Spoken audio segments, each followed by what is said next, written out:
সবাই হাত ছেড়ে দিলেও, সবাই ভুল বোঝার অপেক্ষায় থাকলেও মা কখনো ভুল বোঝেন না। রাধে রাধে, আমি পাপিয়া। তো মা ছেলের একটা আবেগ ঘনীভূত মুহূর্ত, এক স্টোরি শেয়ার করব তোমাদের সাথে। জানো তো, ছেলেটি কর্মসূত্রে বাইরে থাকতো, মা প্রতিনিয়ত খবর নিত। কাজের ব্যস্ততায় ছেলেটা এতটা বিরক্ত হতো, মাকে বলতো সবসময় ফোন করো কেন, আর কি তোমার কোনো কাজ নেই? আসলে চিন্তিত মা থাকতে পারতো না ছেলেটিকে ফোন না করে। তারপরে 2-3 দিন ধরে মায়ের ফোনই এলো না। ছেলে ভেবেছে মা বোধহয় রাগ করেছে আমার কথাতে। ঠিক আছে, রাতে ফিরি বাড়ি, তারপরে আমি মাকে ফোন করব, অনেক ভালো কিছু বলবো, মা খুব খুশি হবে পরে।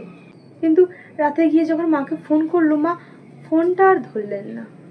পরের দিন সেই ছেলে জানতে পারলেন মা অসুস্থ হয়ে হাসপাতালে ভর্তি রয়েছে। সে খুব অনুতপ্ত বোধ করলো। কতবার বিরক্তি স্বরে মাকে বকেছে, বলেছে ফোন করো কেন, ফোন না করলে কি চলে না 2 দিন?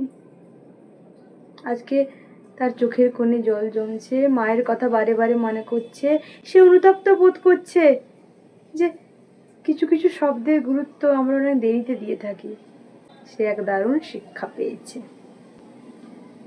মায়ের মমতার তুলনা হয় না। সবাই হাত ছেড়ে দিলেও, সবাই ভুল বোঝার অপেক্ষায় থাকলেও মা কখনো ভুল বোঝেন না।